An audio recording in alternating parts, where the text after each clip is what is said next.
seen and unmuted. Hello, welcome, good evening, afternoon, good night. Good night, that's a goodbye. But good nighttime, pleasure day. There we go.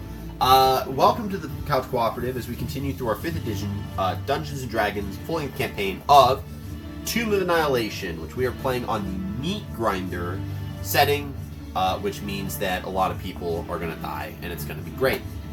With that being said, this is our last official stream of 2024, so we hope you enjoy it. We have no further announcements other than that. Enjoy the rest of the stream. If you like it, what you see, if you're watching this on YouTube, drop subscribe to the channel, first and foremost.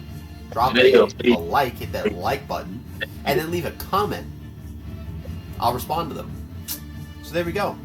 So without further ado, I don't have any other further announcements, so unless my players have anything that they would like to say as a last minute, in moderation, a last minute before you potentially die, we should be able to begin this clusterfuck of a fight. Certhos is not going to die this campaign. Okay, you heard it. So if he does, we can clip that. That is at 6 minutes and 58 seconds. No, we'll take it back. Alright, No. That being said, let us go ahead and jump in. So last we left off, our adventuring party, having hired Azaka Stormfang as their guide into the jungle, had decided in order to alleviate the burden of her hiring fees, you agreed to go on a personal side quest that you could help her retrieve a family heirloom. Heirloom, and you went to this location known as Firefinger.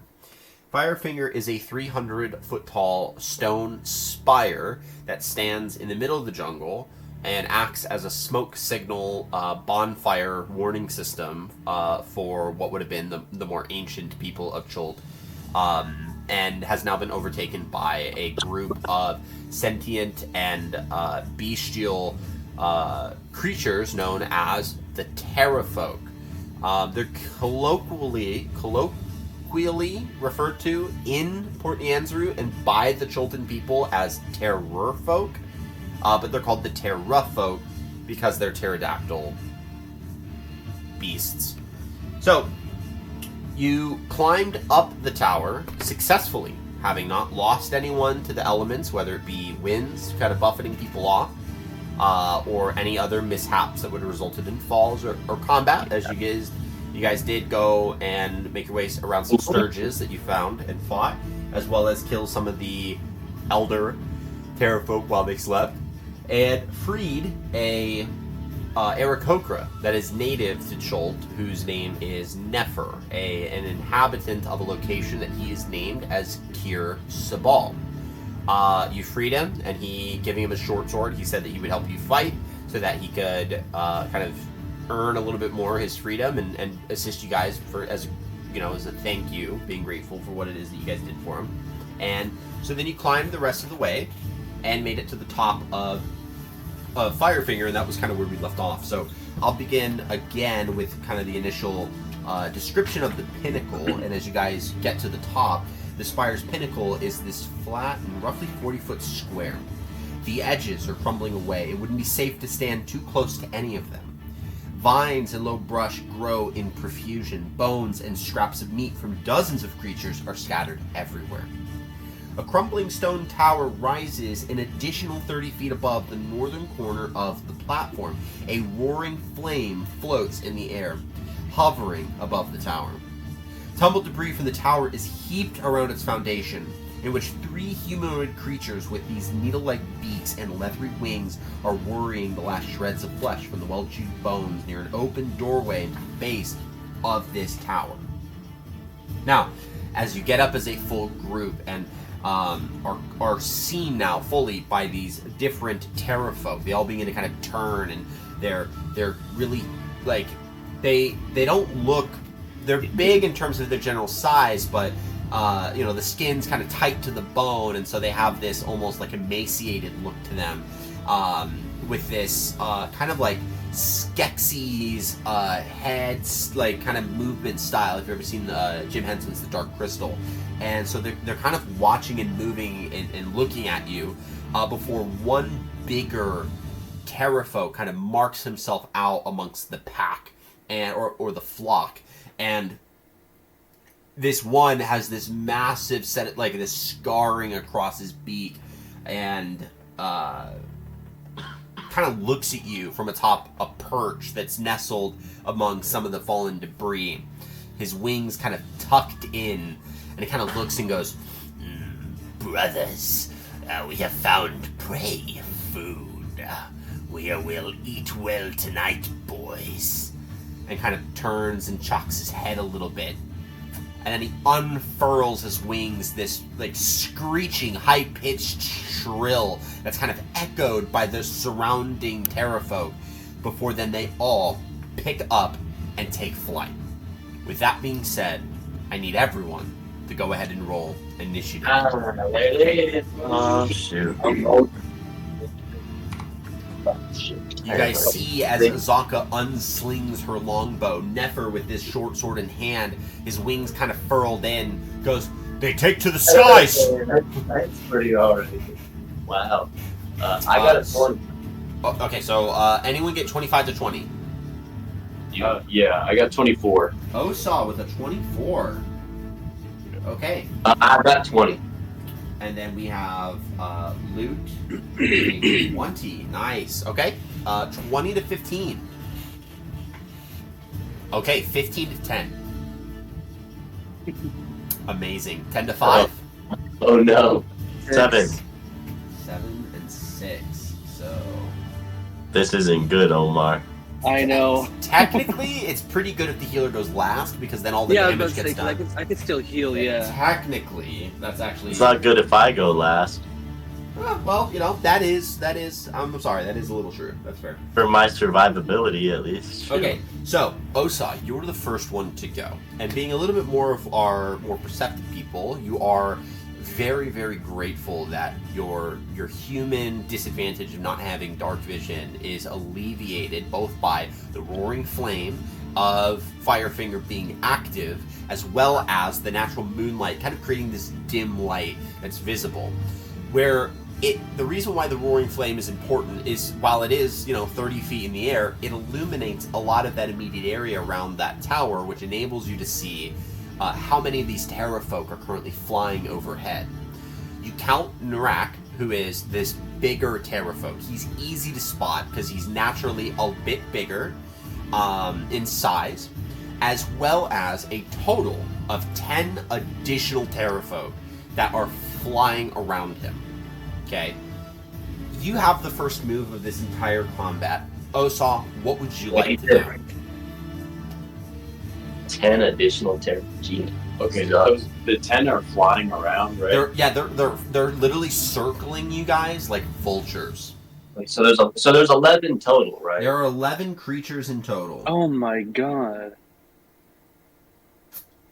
Yeah, and they are circling you guys like vultures. So the leader, is he circling too, or is he? Yes, like, he is. flying me? He is circling as well. But he's a little bit above the others. So it's like he's kind of circling even above them almost. How high up is he? They are about 30 feet in the air. So because they're kind of at the top of the tower where the flame's at, and that's about 30 feet. So Nice, dude. These guys are fucking good. yeah. So Is Osa, there- what would you like to do? Is there one I can get to, though? Not in melee distance because they're all flying. So they're all 30 feet in the air.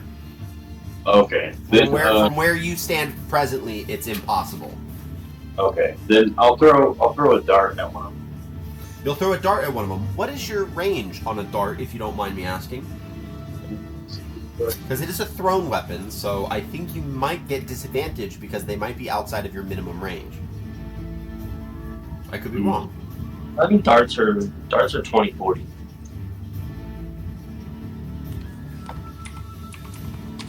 I'm like 99% sure darts are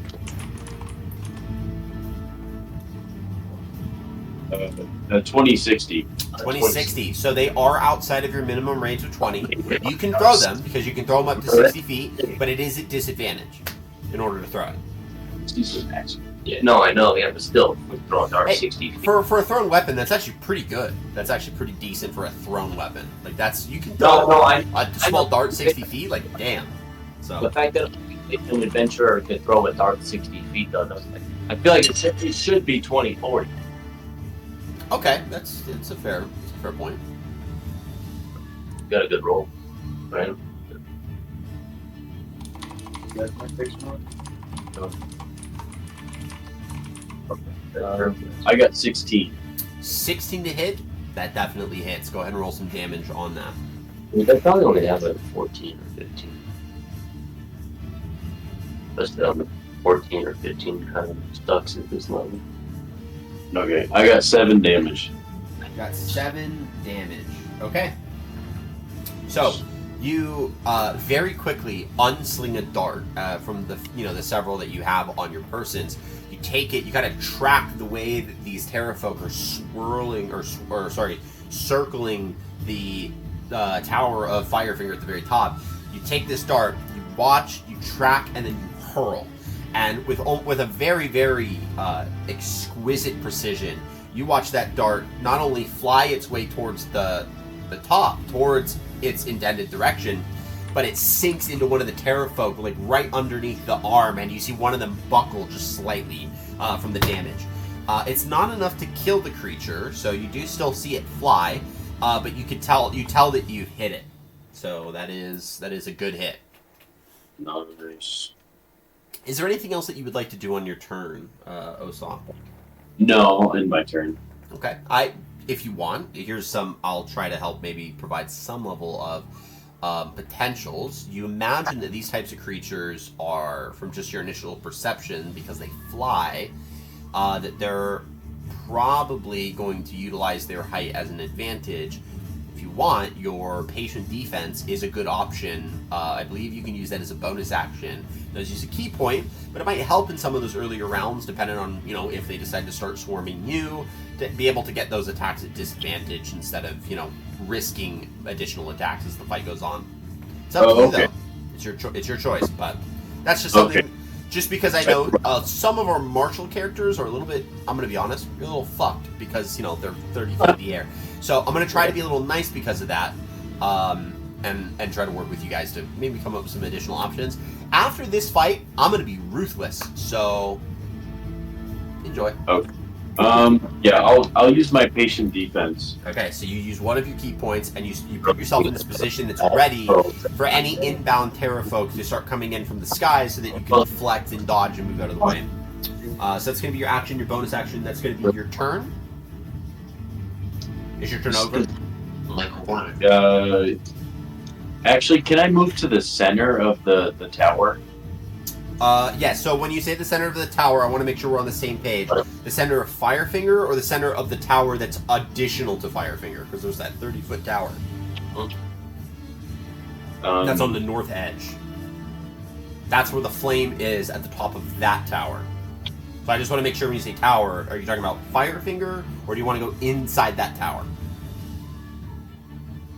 No, Firefinger. Perfect. So you get yourself as close to the center of Firefinger as possible in order to keep yourself grounded and not put yourself closer to any of the edges. Very good idea. And with that being said, your turn being ended, Loot, you are up with the Zaka Stormfang on deck. How close is the closest Pterafolk to me? They are 30 feet in the sky. 30 feet in the sky. So can I use my movement to move an additional 60 feet away from them, but also not get closer to like any other Pterafolk? So they're up in the sky, right? Firefinger has a 40-foot. It's a 40-foot tower, like in terms of how wide it is. So you don't have 60 feet to use. At most, my recommendation, at most, you have 35. Yeah, then I just want to stay near the center of Firefinger. Okay, so you kind of put yourself a little closer to where Osa is, because he's keeping himself centered. But they're 30 feet above you, so there's no bridging that unless you have a way to bridge that vertical gap. And then I'm going to use my action. I want to, when I get next to Osa, I want to turn to him and say, "Stay here, brother. I'm gonna knock them out of the sky." And then I'm gonna use Chaos Bolt on whichever ones are like the closest to attack.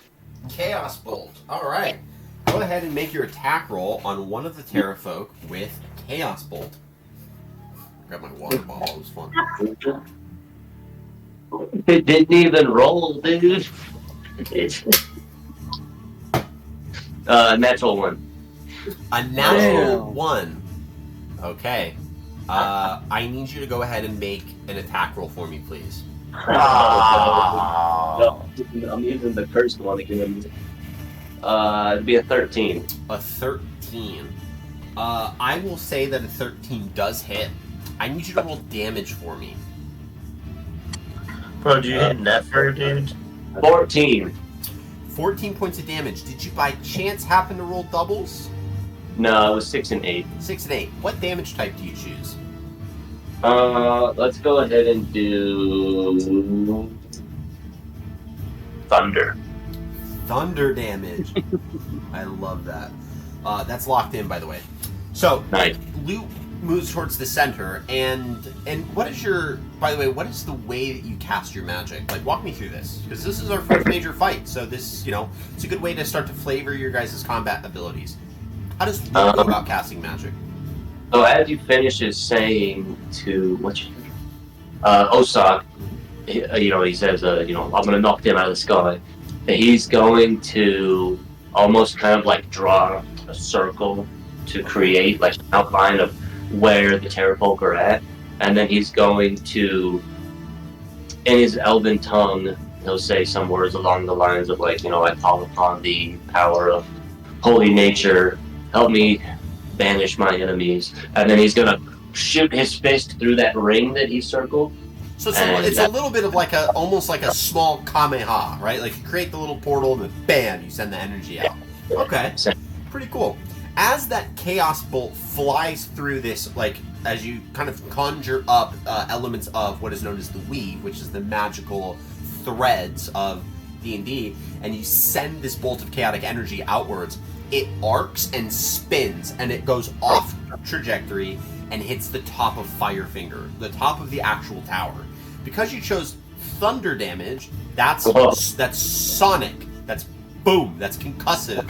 So it hits the top of the tower, and you hear this loud just boom. And what happens is you begin to see where the concussive nature of that thunder damage starts to crack, and there's this like puff of smoke and some bits of debris from edges of the tower that fall, like kind of small edges that fall off, like of an outer, almost like an outer shell breaking from an egg membrane. The tower still seems like it's standing tall, but it definitely has lost some structural integrity to it. And the flames like flicker a bit as that happens. Like you can see the actual plume of smoke, of fire, kind of flicker a bit. That is your action. Is there anything else you'd like to do on your turn?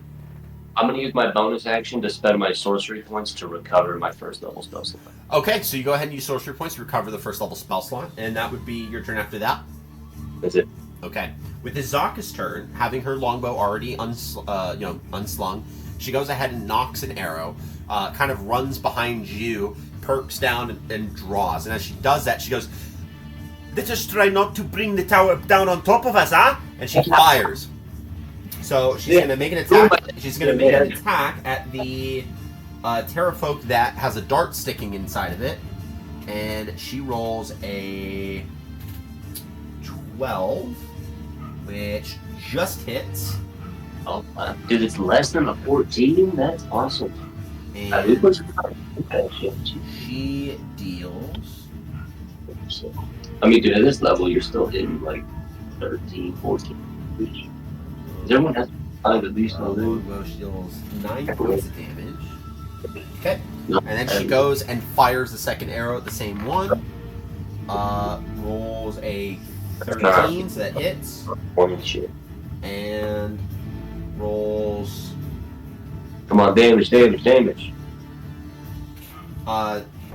Sorry, I don't know why I didn't see the plus. That was back. So that was an 8 plus 2, so it's 10. Nice. So you watch as she knocks an arrow, fires, it slams into one of the Pterafolk, and it thuds in, it buckles from the pain and screeches, and as it kind of drops a bit, her second arrow has already been fired as, like, prepared for that buckle, and it impacts through the neck, and you just see the body start to just twirl as it falls to the ground. You imagine it's going to be a messy cleanup down on aisle ground floor. But that being said, that is Azaka's turn with those 2 attacks. That is her action.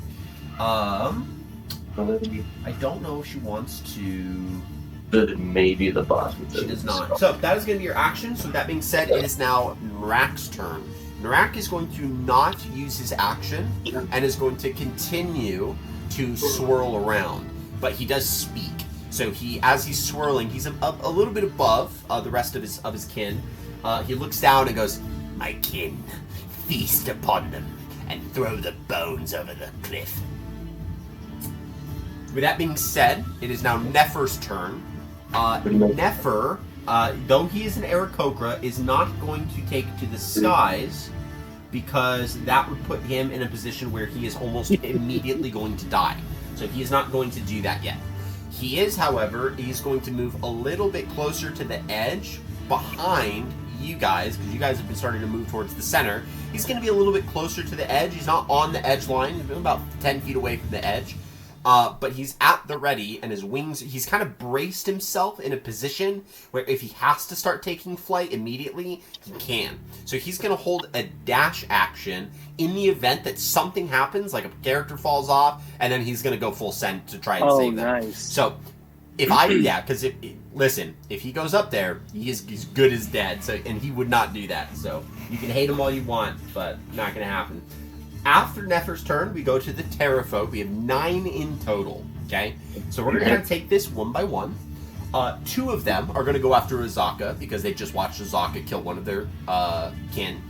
2 of them are going to go after Osa, because Osa did also just recently attack.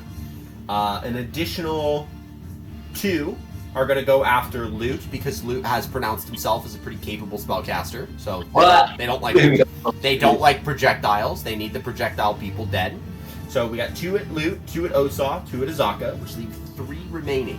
1 is going to go for Sirthos, 1 is going to go for Stuart, and 1 is going to go for Nefer. It's a pretty even blend. So with that being said, ladies and gentlemen, we begin with the first ever roll of the campaign that I use with my bullet dice.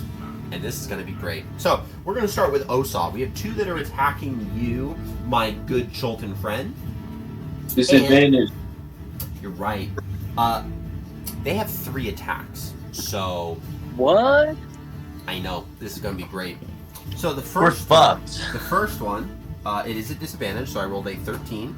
And then I rolled a 16. So, it is a 13 plus 4. That's a 17 to hit you. Oh, he beats it, right? Yes, that is true. Nice. Okay, so the second one is a 4, so I just gotta roll to see if he not once, because that's gonna miss.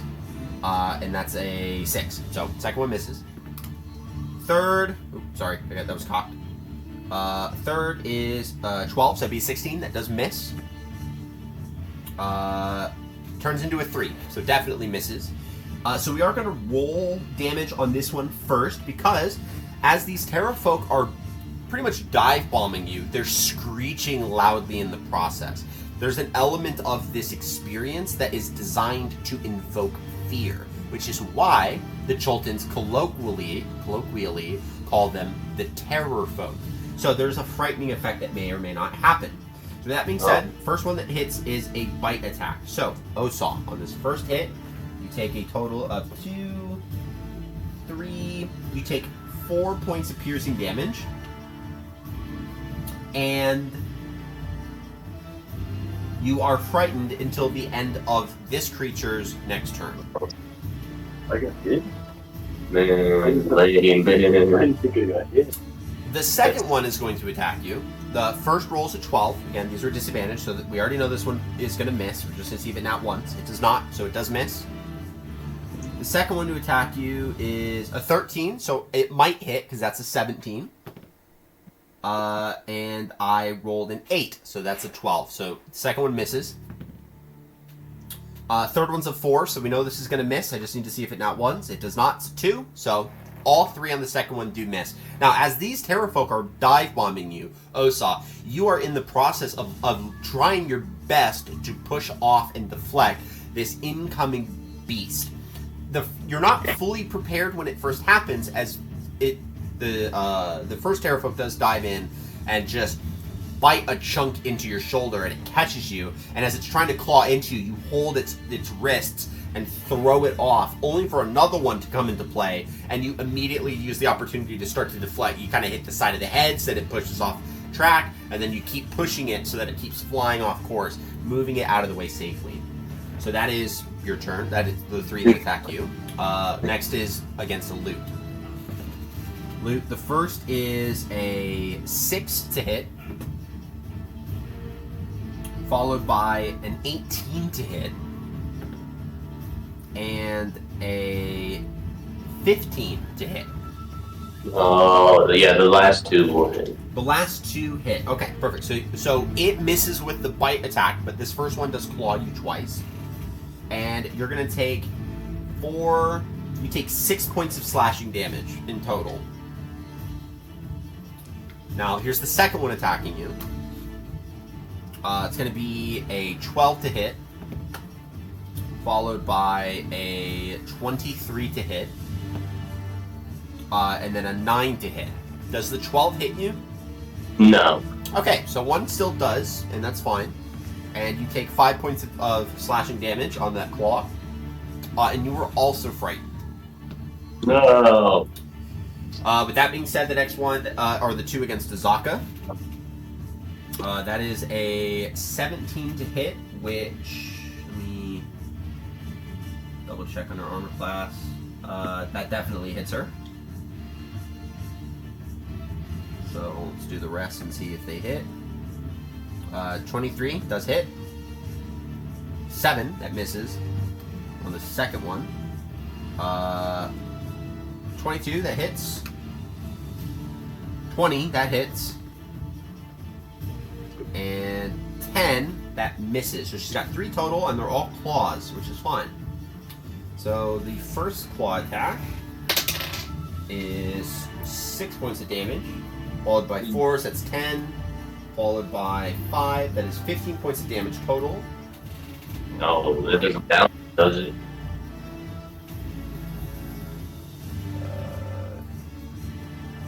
Does she have 1 HP?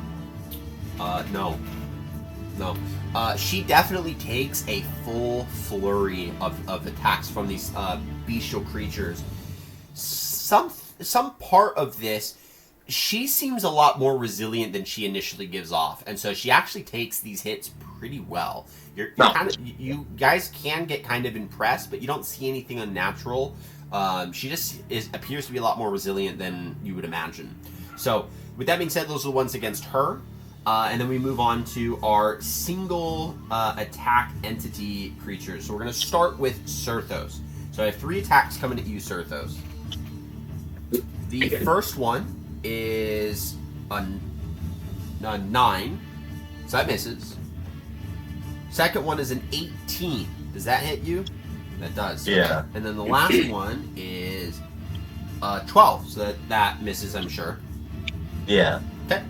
And you take 6 points of slashing damage. Okay. We go to Stuart. That is going to be a 9 on the first one, so that misses. It's going to be a natural 1 on the second. So we're going to get to that in a minute here. I'm going to actually cancel out that third attack. So as this one's starting to fly towards you, on that natural 1, I'm going to allow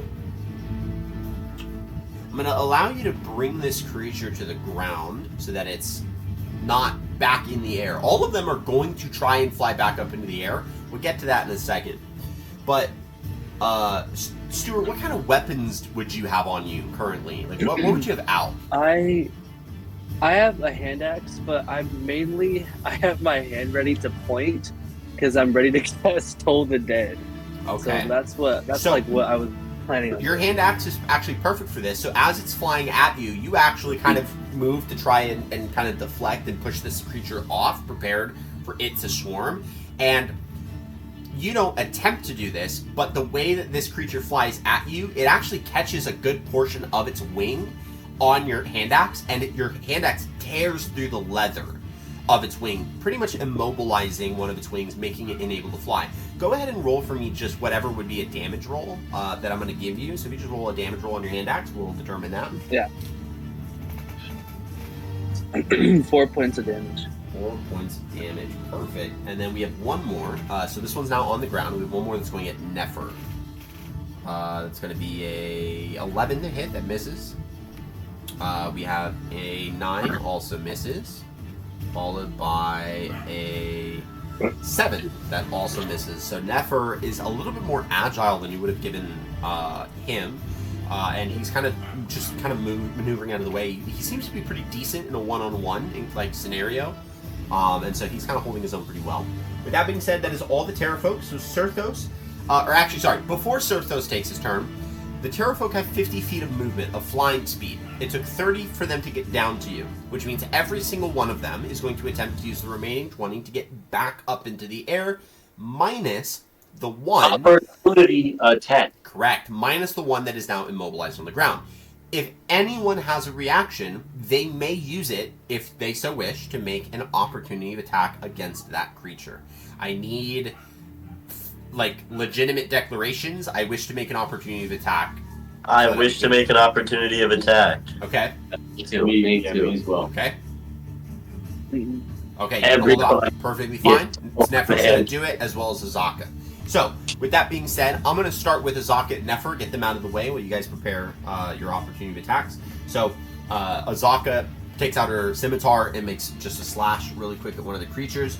She hits with a 15, and because it's a d6 plus 3, 6, 4, 7, nice. 7 points of damage. And then Nefer is a short sword. Which he actually rolls a 12, so it's perfect. That just hits. And then he rolls a 4. Nefer was the very last one.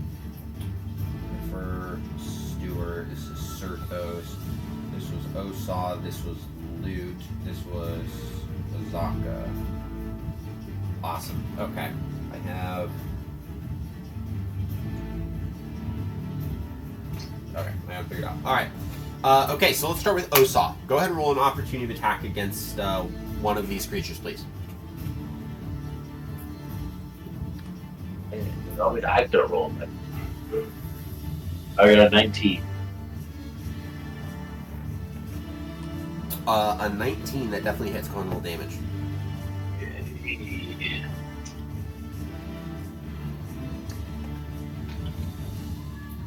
5 damage.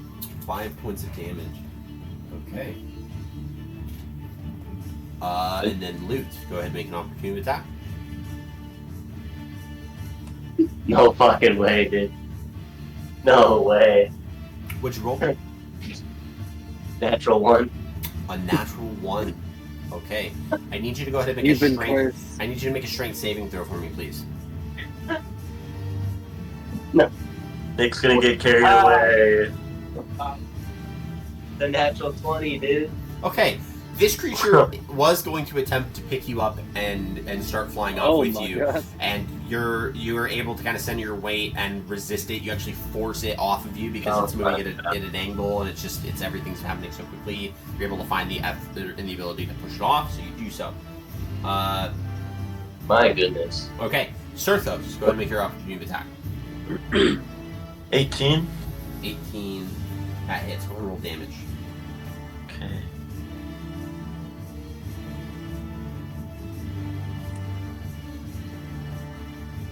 Nine. Points of damage. Okay. All right. That is the Pterafolk's turn. Sirthos, you are up next. I am Sirthos. Mm-hmm. And you're up Oh next. yeah, sorry. It is your official turn. Okay. I'm going to run over to the one that is down on the ground. Okay. I'm gonna rage. I'm gonna as I pull my axe off, I'm gonna like flex my muscles and just kind of start to rage. So your axe will And already then- be out because you've just made an sorry. opportunity to attack. So you already have it. Yeah, It's already, yeah. It actually has blood of a Pterafolk on, just dripping from it currently. Okay. Sorry. Okay, well, I'll fucking go and I'll slam the fucking axe across this Pterafolk, aiming for its neck. Okay, make an attack roll.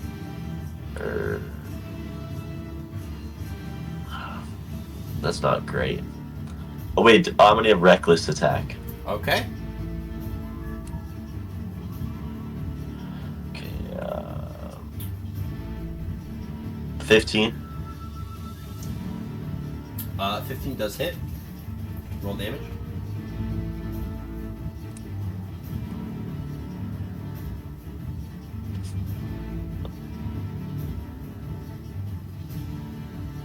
Sorry, 11? 11 points of damage. Yeah. Okay. Alright. And you take a swing at the creature, sinking your axe blade across its torso. It is not dead. It is still standing, but you do a pretty decent chunk to it. And as your action, bonus action, and a little bit of your movement, but... I'm going to use the rest of my movement to put my back to the other side of Stewart. Okay. Sounds good. Which is, interestingly enough, perfect timing, because it is now Stewart's turn. Who's the lowest HP wise besides Azaka? Because I'm not gonna heal it yet. Me. Wait, ask us in character, and then you have to wait for our turn. I have to. No, on that point, from like a cleric perspective, I'm fine with that being like, hey, really quick, who needs healing? That's totally fine. Okay. I'm missing 6. How much health do you have, Nick? You're missing 6. I have 2 points. Of health? You're fucking Okay, so fine. Luke, Yeah, So 2 Luke- points of health. so Luke's taking a good hit. What happened to you, dude? I got ran through, dude. 2 nat 1s later, and this is where you're at, dude? Yeah. Not fun, dude. All right, then I'm gonna run towards Loot, and I'm gonna cast Cure Wounds. Okay, so you run over to them, to where Lute's at. You heal him using the divine power of Eldat. The restorative energy kind of flies, or not flies, it kind of washes over him from where you're touching to spread out across his wounds and to heal, seal up, and restore. Go ahead and roll the health that is returned, and then we'll add that. Osa, you My are on deck. spellcasting ability modifier wouldn't that be my wisdom? As your wisdom modifier, yeah. So whatever the plus is. Okay. So then you get 10 points of health. Nice. Let's go. That is pretty good. And then after that, I'm gonna use the rest of my movement to go back to oh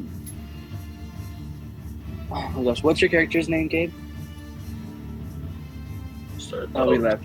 Yeah, I'm gonna run back to Sirthos and go back to back again, because I want to really I'm really observing everything. Obviously, I'm not gonna attack yet. My main focus is to keep my teammates alive, but I want to make sure I go back to my position so I don't compromise myself. Okay. If that makes sense. So like, I ran up, healed them, and then I ran back to Sirthos. Okay. Perfect. All right. Osa, you are up next. What would you like to do? Loot, you're on deck. The one that's immobilized, I want to jump him. Okay. So yeah, he just got attacked by Sirthos, who swung a great axe at him. So you run up to go make some attacks as well. Okay. Well, I'm gonna run up and then I'm just gonna fisticuffs him. Okay. That's fine. Make an attack roll. Nice. Literally had him, yeah. Pretty good. Oh no, that's not good. Oh wait, it is. What is it? I also thought it was. Oh wow. Yeah, waited for that. That glare is crazy. Yeah, no, for real. What the heck? I got a 22. A 22. That hits. Go ahead and roll damage. Let's go. Yeah. That sucks. So the first one's 5 damage. Okay. All right, and then I got my extra punch. Your martial arts with your bonus action? Yeah. Big yard. Perfect. Go ahead and make that attack roll.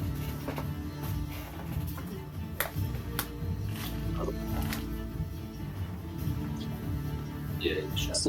Certhos, how much health do you have? Sorry. 17. I got a 12. That hit. Yeah. You said that hit? Mm-hmm. Yep.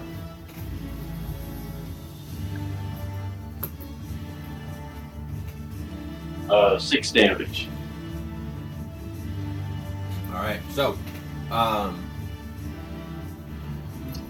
Osa, as you run up to this creature, you run up to it. It's already been dealt a pretty grievous wound from this great axe that slashed across its torso. So you running through the night, and you jump up and just punch it in the air. And because it's a bit bigger than you, so you punch it into the face, and the creature falls back as a result of it. And as it lands onto the ground, you're using your momentum to get on top of him, where you take your left foot and slam it into his throat, and then twist very suddenly, which causes a sudden crack of bone, and then the body goes limp.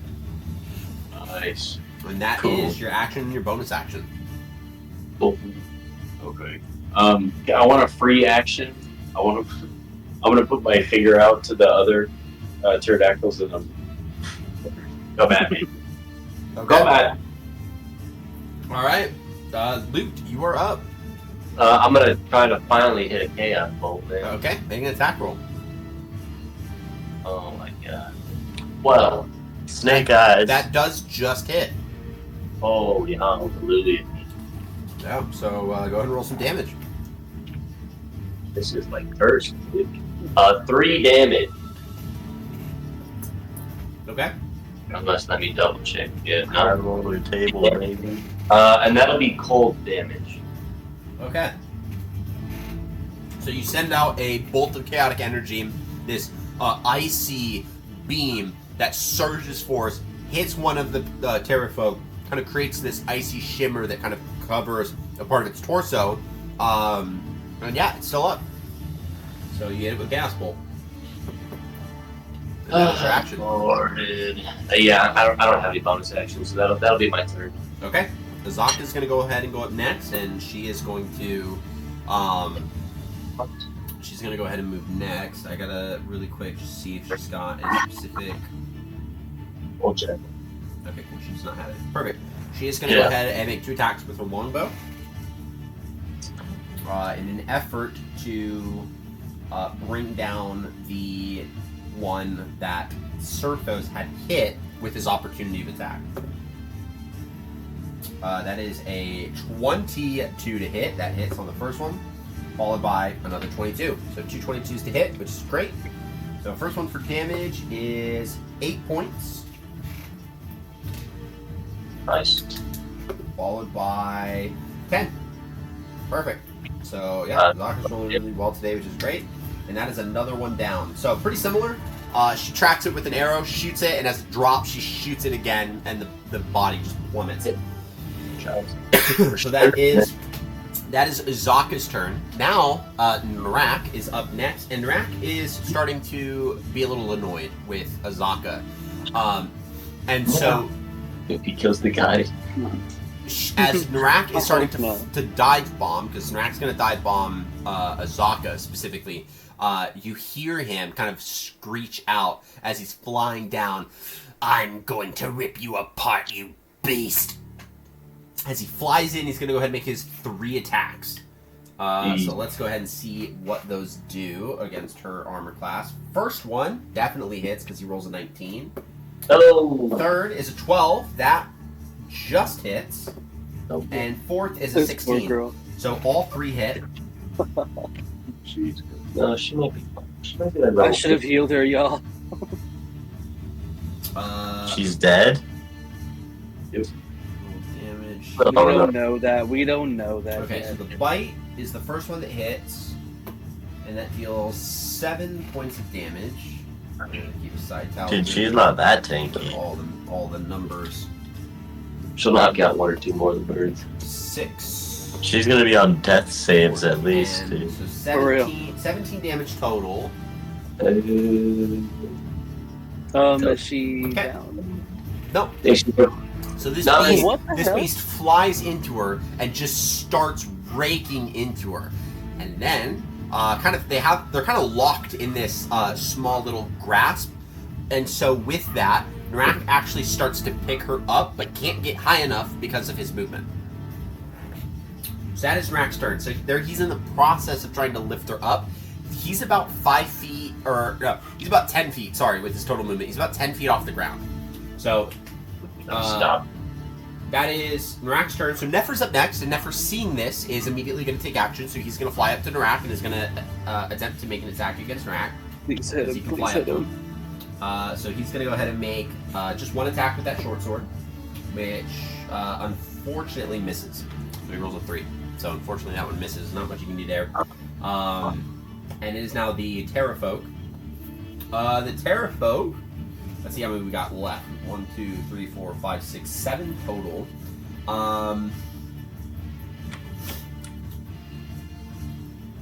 Okay, now we're gonna split this. We're gonna do 2 against Osa again. 1 against Luke. 1 against Stuart. 2 against Serthos. And 1 against Azaka. So that's a 7. That one losses off. Wouldn't they all be focusing one of us, Ethan, to try and take us down? No, they're not going to single. If they did that, you guys would die rather quickly. So they're not going to do that. We're going to start with Osa. So Osa's attacks are up first. So Osa, the first one is a 16 to hit. That misses, if I'm right. Yeah, it misses. Okay. Second attack is a 21 to hit. This Third is a 12. So you take 3 points of slashing damage from a claw. no. Next one is 13 to hit, which misses. Followed by another 13 to hit, also a miss. And followed by a 10. So then the third one also completely misses. Yes. And you are frightened, which I forgot. I literally remembered to tell you that you were frightened last round.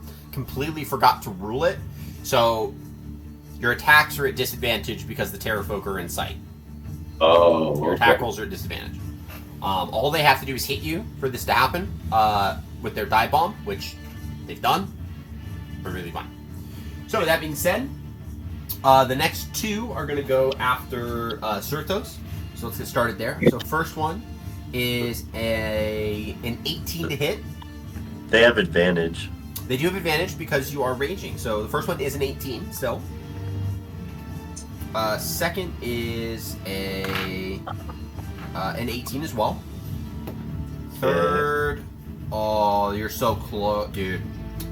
I thought that was a natural 20. It was not. It is a 21, but it was so close to being a natural 20. So all 3 on the first one hit, so we're going to go ahead and roll damage on that one. You are halving this because you are raging, so that's perfectly fine. So we're going to start with the well, actually, we're not going to use the Pterafolks. We're not going to use those for the Pterafolk. We're going to use my bullet dice on these bad boys. Don't bullet dice me, Ethan. Alright, so on the first attack, which is its beat, you take 2, 1, you take 6 points of piercing damage that you have to 3. The second one is a claw. You take a total of 6. You also have that to 3. And then you take 5, which you also have to 3. So you take a total of 9 points of damage. And then we move on to the second Pterafolk that's attacking you. I forgot you had a second one, Gabe. He rolls a nat 1 and a 12, so that's a 16 to hit. Yeah, that hits. 16, okay. And then we have a 10. No. Lower, so 10. Then we have a 2. And a, What natural, happened to and a the nat natural 1? 20. Natural 20 on that last one. Wasn't there not one in there? No, there was no natural ones in there. Fuck. I thought you said. I swear, I thought I heard one. No. No, there almost was a natural 20. I thought I heard a nat one too. But it doesn't matter. Okay. Okay. So one hit, the first of those hit, and then the third one was a natural 20, so the third one's a crit. I might go down. So the first one is 3 points of damage. You have to 2. And then the crit is 1, 5, 7 points of damage that you have to 4. Damn. What do I have to do? 4? 4, yes.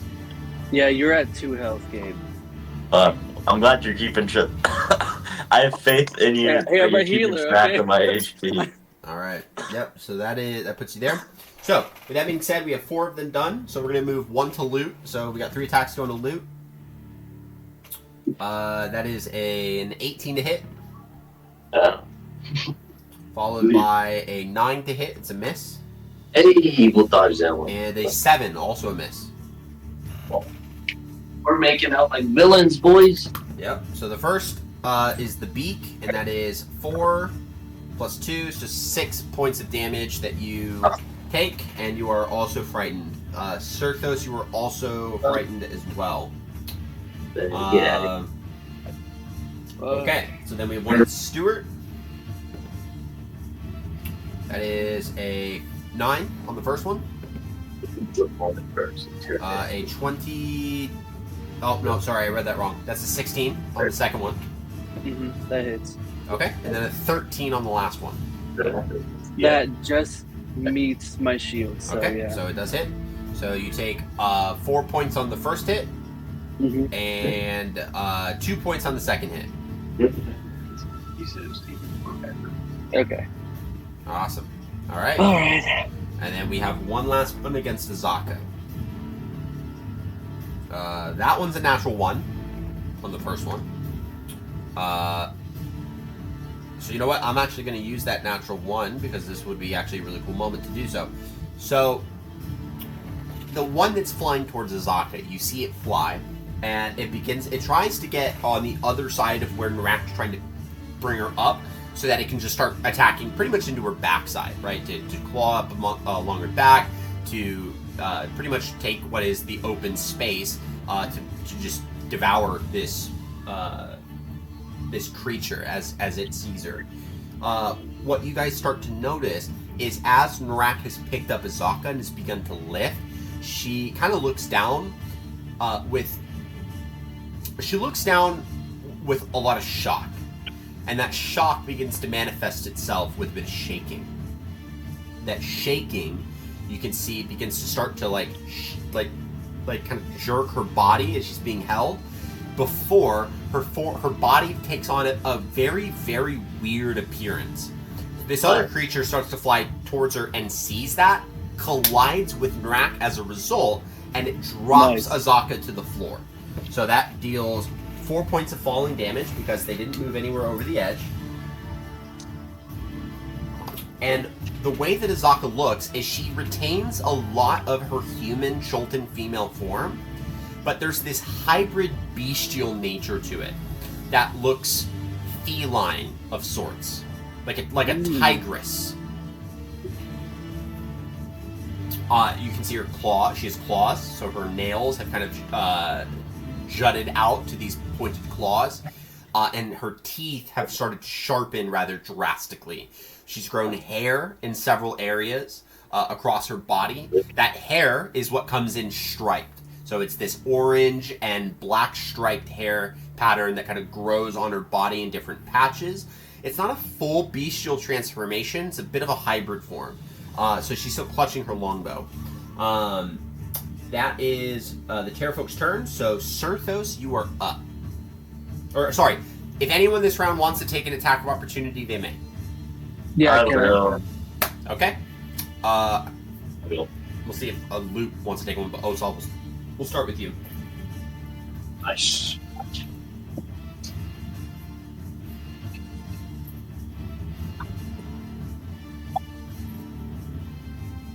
I got a 15. That hits. Yes.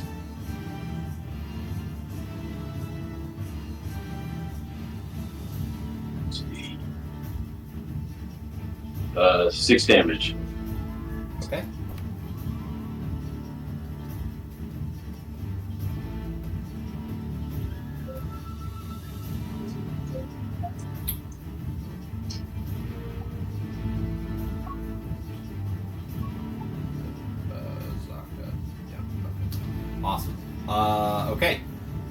Sirthos. Go ahead and make your attack of opportunity. 15.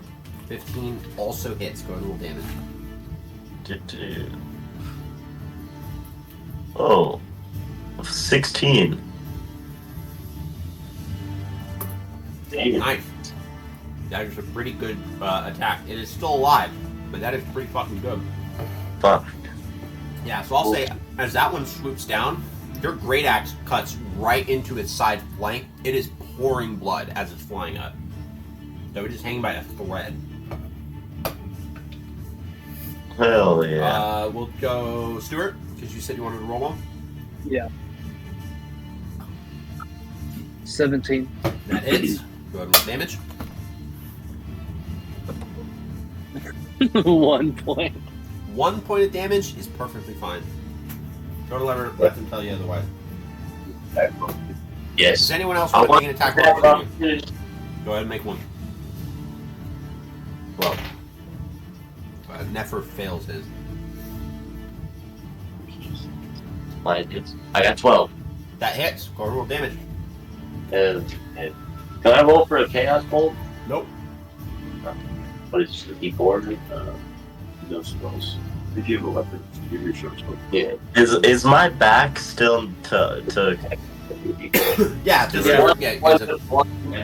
Yeah, because I healed Loot and then I ran back to you, so we're still back to back. Ethan, 4 points of damage. 4 points of damage. Okay. Got it. Awesome. All right. That being said, Sirthos, you are up. There are none of these creatures that are within melee distance of you. They are all presently 20 feet in the air. I'm gonna look over my shoulder. I'm gonna say, I'm not going to be able to make it much longer. And then I'm gonna fucking fuck.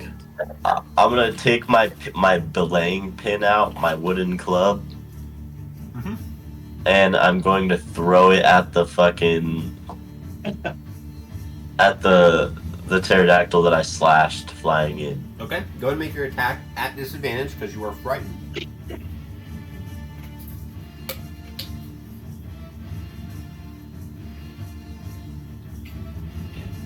A 13 plus. That will hit. Go ahead and roll damage. What do you think? Would that just be like a D6 or a D? It's just a club, right? Yeah. Yeah, so whatever a club does, because there is a simple weapon, it's the club. Because it is a thrown weapon, you don't get your rage damage, so it's just strength and weapon dice. Oh, I didn't add my rage damage. Damn it, to the last one. Fuck, I missed it. Gotta remember it. That's damage Would- out. Would 18 damage have killed it? No. Would 20 damage have killed it? No. Damn. All right. Well, I just did 2 damage. 2 damage. Well, at Okay, least roll. it's good to know I rolled a 2. Okay, so you add your strength still. Because you're Oh, hurling it. 6 damage. 6 damage. Okay. All right. Yeah, you chuck this club like it's a football, and it clonks against the side of the Pterafolk's head. It's not dead yet. It's still up there. It knocks that's him a out. pretty good chunk. Would an extra 2 damage have killed it? Nope. All right. Well, that makes me feel a little better. Okay. So that is your action. And fuck. Bonus action. Okay.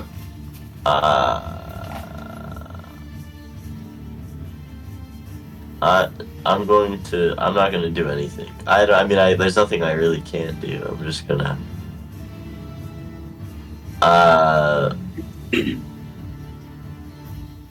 fuck. Yeah, I'm not gonna do anything. I'll stand there. Okay. Stuart. Sirthos, do you have a spare weapon on you? No, I just threw it. Okay. So I'm gonna respond to you because you said that you don't think you're gonna last much longer. So I'm gonna reply to you as I'm handing my hand axe to you. I'm gonna cast Cure Wounds on your shoulder, just like because Yeah. I'm gonna tell you. Can you just live on a little bit longer, please? And I'm gonna cast Cure Wounds. So let me just. What is that? A D8? Yeah, Mhm. plus Your proficiency and your spell mod or your spell modifier? Just the wisdom modifier. yeah. Oh, I see. You got 10 points of health. Nice. Cool. Which you have because you're. No, I'm just kidding.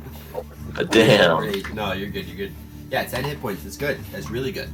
So yeah, you feel rejuvenated from that healing spell. And then after I heal him, I want to yell to everyone, You I might, bro. can't heal anyone anymore. Oh no.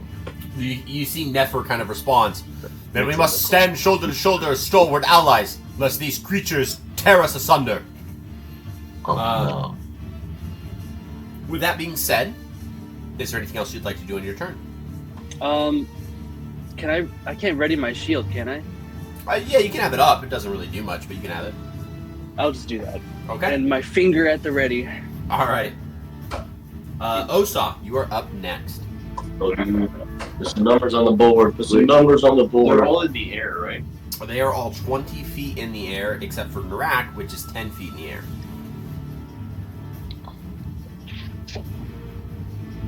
Okay, I'm gonna hold my attack action. Okay, what's the trigger? As soon as one flies down near me. Okay. So you have an attack action held in the event that a creature flies within melee distance of you. Okay. So that's your turn? Yeah, that's my turn. Alright, Luke, you are up. I'm gonna try to hopefully successfully launch a Chaos Bolt again. Okay. Main attack roll. Nice, dude. 15 to hit. That definitely hits. Roll some damage. That's my defense. Do some damage, Nick, bro. I'm gonna try, man. Hopefully I roll double here. Oh my god. 6 points of damage, and it will be lightning damage. Okay. Yeah, you send a Chaos Bolt towards one of the Pterafolk, and as it impacts, it surges this electrical discharge that causes the Pterafolk to kind of seize up slightly before it's able to resume flight, albeit smoking because it's been scorched. That is your action. Is there anything else you'd like to do in your turn? So I'm gonna use my tempestuous magic subclass feature. After I use a spell of first level or higher, I can fly up to 10 feet without provoking opportunity attacks. So I want to fly 10 feet in the air and get up to eye level with Nrak. Okay. And that'll be my bonus action. Okay.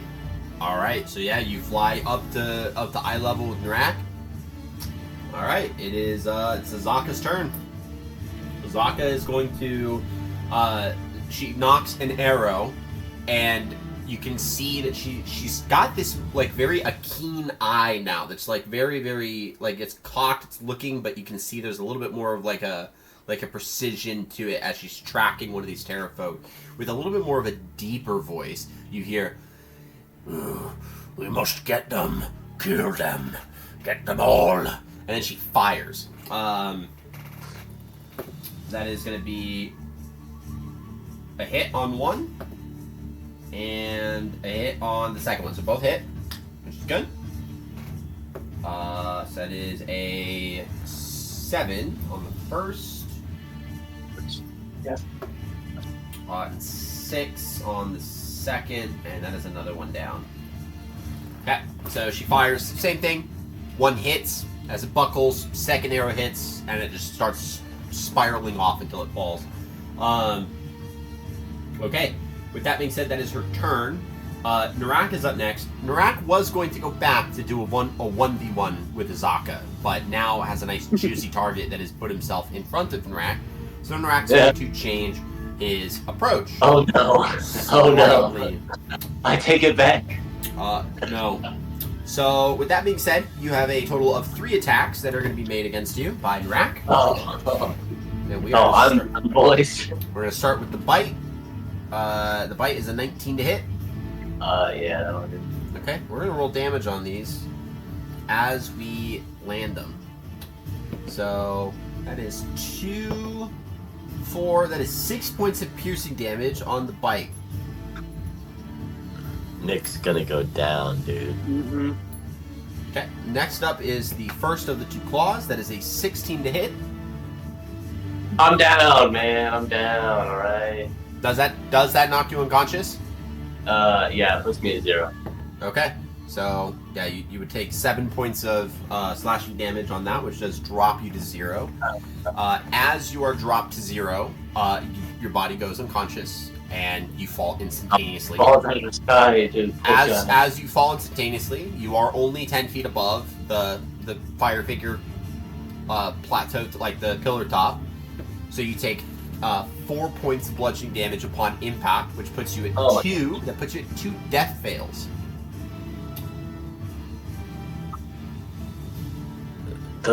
Does Don't make me roll. Does the bird opportunity of attack him when he falls down? No, Nrak doesn't, because it doesn't trigger an fucked up. opportunity attack. But I'm glad you asked that, because Nrak does go straight down towards Luke's body and stands on top of it. Oh no! I'm sorry. Please. Not for that hit first you. Not for that free. Nick's dead, dude. It was amazing. No. Nick's dead. That is Oh, Nrak's I- turn. Nefer is up next. Nefer is going to run up to Nrak and is going to make an attack against... Nefer. Dude, Nefer's the boy. Man. Please hit. Okay. He rolls an unnatural 20, so he does hit, Oh. and deals 3 points of damage. This is rough, guys. And as you fall, Nefer runs over and goes, "No, my ally! I will save you!" And then goes and swings in. Dude, Nefer's gonna die, and we're not even gonna be able to figure out about his quest line, dude. The Pterafolk are up next, and so here's how we're going to do this. How many are left? 1, 2, 3, 4, 5, Six. 6 total. There's what the hell? There's I 6 thought total. we killed more. You killed 4. One of them's one shot, though. Good luck, dude. Okay, so we have 2 against Osaw, How is Osa still alive? because I know. Osaw's got a good Dude. armor class. Yeah. Oh, so how much health do you have? Because you're the only person I don't know how much health you got. So We have 2 against Sirthos. It's because his AC is so high. I know. We have 1 And they've been rolling like, oh yeah, a 6, a 6, on a Stewart, 3. and 1 that's going to go for Luke's body. Bro, what? Yeah. So, Osaw, we're going to start with you. Well, everyone's freaking out about that. We got first attack against you, which is a 9, so that misses. Second attack against you is a 17, so that does hit, right? Okay. Yeah. Third attack against you is another 9, so that's a miss. So we're going to do the one that did hit you, and that is 6 points of slashing damage from a claw. So they're Osaw, the next to hit you is an 11, so it's a miss. Followed by a 6, so it's a miss. And then followed by an unnatural 20. It's a hit. And you take 2 points of slashing damage. What? That's all he takes? That's all he takes, 2 points of slashing He got damage. crit? No, Oh, sorry. it's unnatural 20. Okay, though that is the 2 against you, Osaw. Sirthos, we have 2 against you. Osaw, 2? you are frightened. Osaw, the first one attacking is a 9. Followed by a 13. Does the 13 hit you? Is that... Me? Yeah.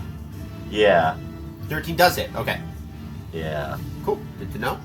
And then followed by a... Oh, sorry. That immediately rolled after I tried to look at it. So that one's then a 12. So that one misses. So the one that does hit is 2 points of damage that you have to We'll have to 1. Correct. Cool. The second to attack you, it starts with a 12, so it misses. It is then followed by a 14, which does hit. And then is followed by an 8, which misses. You take 6 points of damage, which you have to 3. Fuck, Ethan. Jesus Just roll Christ. lower. And you are also frightened. Stuart, the one to attack you, comes up No. with a 6, is then followed by a 23, Oh my god. Goodbye. Goodbye, and Luke. then a 10. So just the one hits, and you take Mhm. 3 points of damage. Are we really about to get party wiped? No. Loot. No. 1 goes for you, and it flies down right behind Nrak, picks up your body with both of its hind legs, and it is attempting to fly up. We'll miss you. So No, dude. this Don't I'm do gonna boil it down to an athletics roll to determine how this plays out. Oh. If he succeeds this athletics roll, He gets me to the end. he's going to be capable of picking you up at least 10 feet, which is going to make it very difficult to stabilize you. It's going to leave your life up in hands of your death saving throw, and whether or not you get thrown off the ledge. Eesh. If he fails, he's going to pick you up 5 feet, which puts you within range in the event someone needs to come and try to save you. Okay? Down to this dice roll. Don't say I'm not merciful.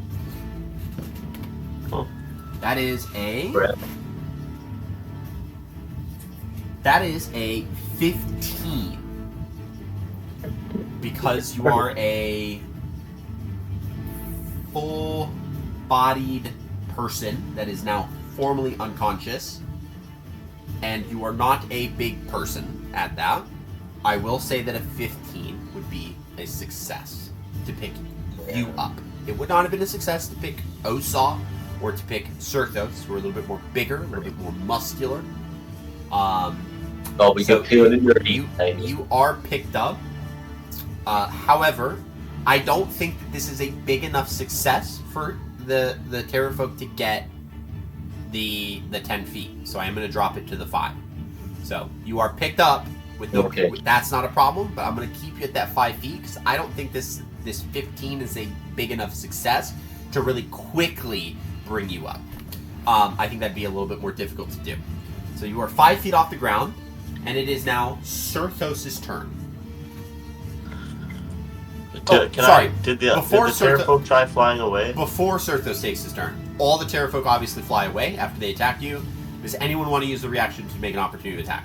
Yeah. I do. I need. Not you, Lou. So Osal, we'll start with you. Darn it. I tried. Goodbye, Luke. No, You're. you don't mean that. I'm like a bird. I only fly away. I got a 13. 13 hits. Roll damage. No, I'm just trying to help Azaka out, man. Azaka's gonna totally work, dude. Azaka Dude, has maybe we killed can 3 of them. save you. Without 6. Zaka, we would be dead. 6. 6 damage.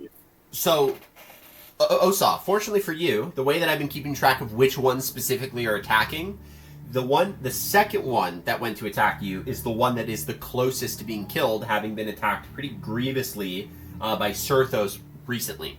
So that one flies towards you, and you kind of catch it and break its neck with just kind of like a chokehold, and drop it onto the ground in a way where it skids across the top of the platform and then falls over the ledge. And you do it in one fluid motion, and then put yourself back in position. So that one is dead. Sirthos will go to you. I rolled a 17. That hits. Go ahead and roll some damage. Remember your rage damage. That will hit. 11. 11 points Damage. of damage. Okay. All right. 11 points of damage on the 1. Awesome. Good. Stuart, go ahead and make your attack. I can't cast a cantrip as with part of my reaction. You Can would need the feat known as Warcaster in order to be able to cast spells as a opportunity attack. Because I had a hand axe, You could and I punch should have him. another simple. Well, I should have another simple weapon, right? Potentially. I don't know what you have on you at this point. I'll punch him. Okay. So go ahead and make an attack roll. If you hit, you deal 1 point of damage plus your strength. So I think we're looking at 1 point of damage. Well, plus my strength is -1, So we're looking at 1 point of damage. Yeah, I'm not gonna screw you that much.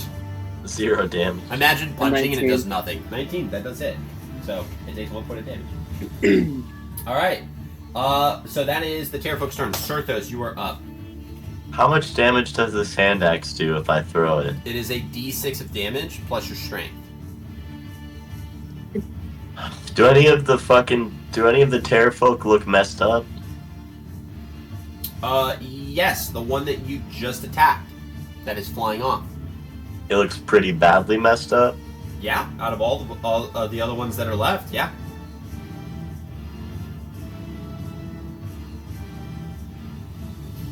I'm gonna kiss the hand axe, and then I'm gonna chuck it at it. All right, make an attack roll.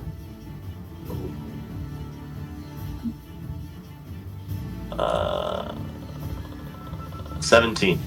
It's at disadvantage still, right? It's a disadvantage because you're frightened. 17. 17. Go ahead. 12 and an 11. Go ahead and roll damage. So just d6 plus strength. Cool. 5. 5 points of damage. Okay. Yeah, you hurl a hand axe at the very same Pterafolk that you just struck with your great axe, and as it's flying off, that hand axe sinks into its back. It buckles a bit. It's bleeding profusely from 2 different wounds now. It is not dead though, so it is pretty weakened. It's not going to come back. That is your action. And then I'm going to shout at it. Why don't you run off and save your own life before I take it from you? Okay. Very good. Alright, so is there anything else you want to do in your turn, Sirthos, after screaming at this Pterafolk? No. Okay. That's it. Stuart, it is your turn. The one that picked up loot is damaged, right? It is damaged. It's not that damaged. Okay. I'm gonna cast Toll the Dead on it. Okay. Before you make that decision, I do want to at least give you informed consent. Lute is currently making death saves, and because he has taken damage on his initial fall from being knocked unconscious, he is at 2 failures, which means that if he is not healed or stabilized before he makes his next turn, his next turn could be his last. No. I understand that. Wait. I can just run up to that Pterafolk and just touch Luke, can't I? You could, if you wanted. But then that wouldn't provoke an opportunity of attack, would it? It would not provoke an opportunity attack because his claws are currently in the air because he's trying to fly. Okay, so then I'll do that. I'm gonna run over. Okay. And I'm gonna cast Spare the Dying. Spare the Dying. Perfect. Lute, you are no longer making death saves. You're just unconscious and now my plaything. So I'm going to be able to do with you what I wish. You are still caught by this Pterafolk, but unfortunately for me, you're not making death fails, which is boo. If you get dropped, you die though still, doesn't he? Correct. It's going to be great. So, Stuart, is there anything else that you want to do in your turn? I guess run in the direction of where that Pterafolk is. Like I want to like kind of follow him so that if Lute does drop, I can attempt to catch him. Okay. Alright, so Osa, it is your turn. Okay. I'm gonna throw a dart at one of them. Which one? Whichever one looks the weakest. Okay. Like to. The one with the Sure. hand axe hanging out the back of his spine. That would be the one. Go ahead and make an attack roll. He is 20 feet away from you currently, so that is perfectly fine to do.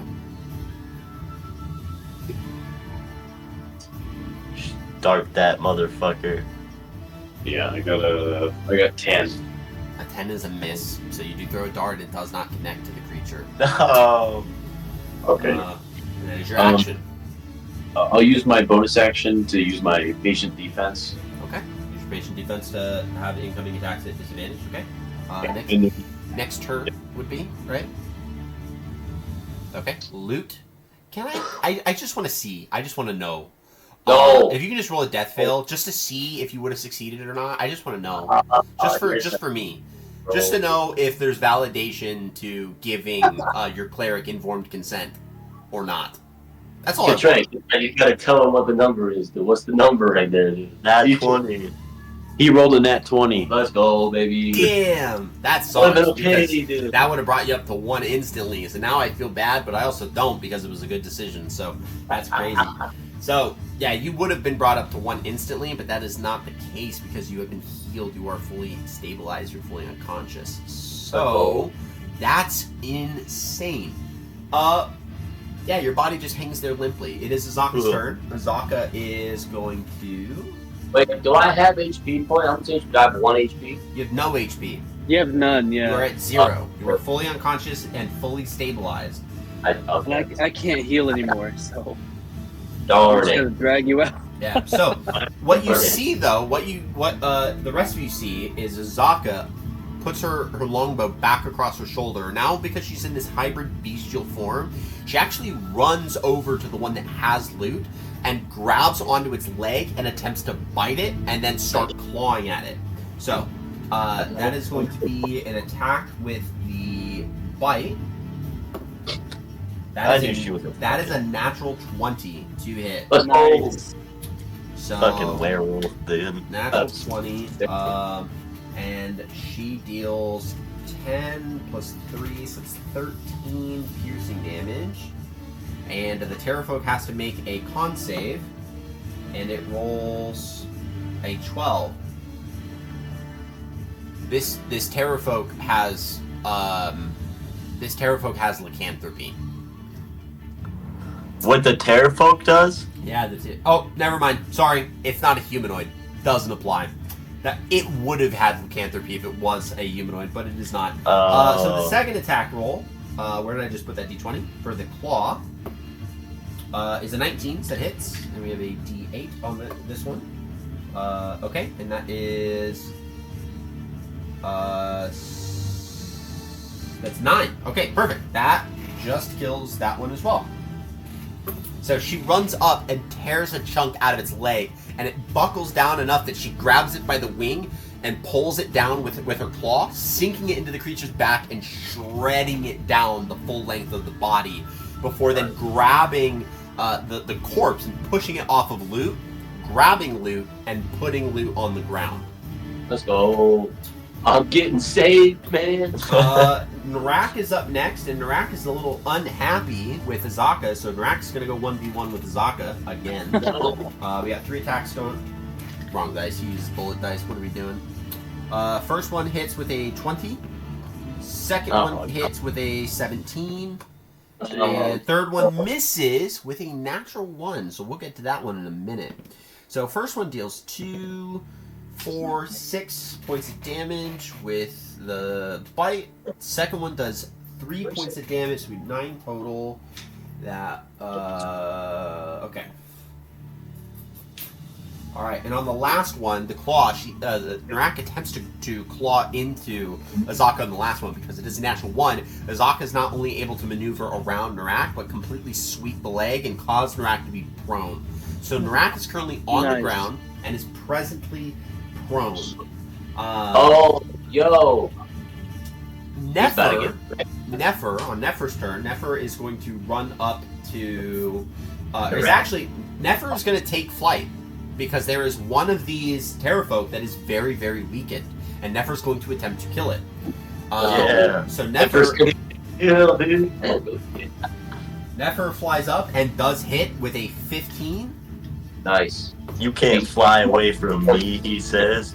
And as Nefer takes flight, he looks at the one and sees the dart miss and goes, "My friend, I will deal the justice of Curse of All," and flies up. And as he flies up, he flies underneath the creature, impales him with his short sword, and brings it up the torso, splitting him open, guts and entrails flowing out as he basically guts him, and then flies out and kind of does this little spiral. He's kind of coked in blood and gore, so it's a little splattery.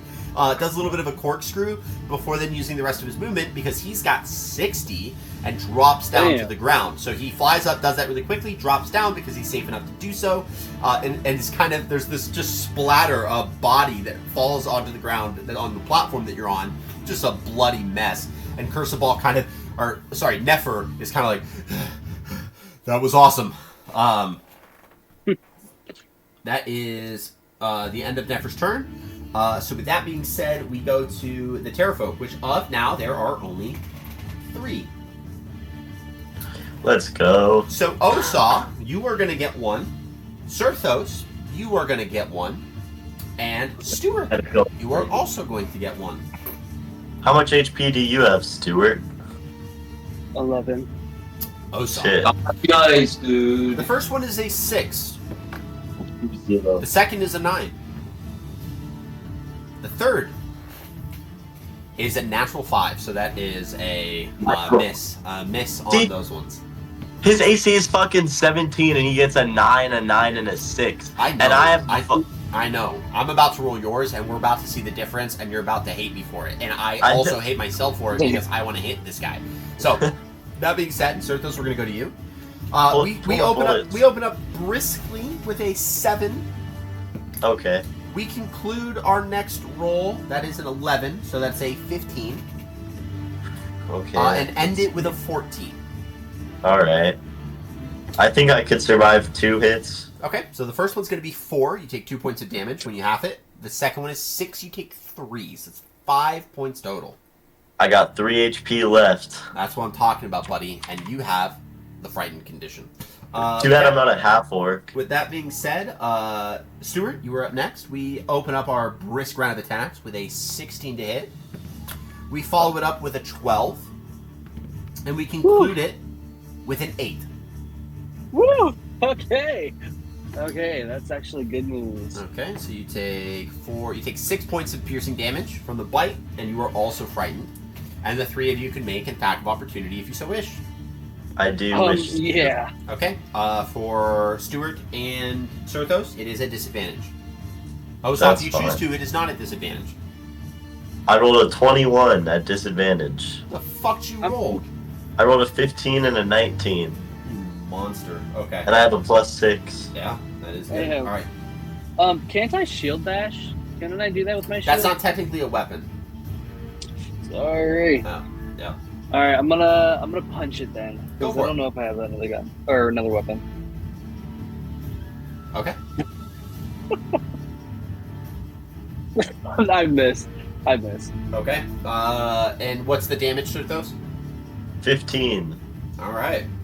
Oh, nice. Osar, are you making an attack of opportunity? Yeah, I got a 14. He's died. That hits. Go ahead and roll some damage.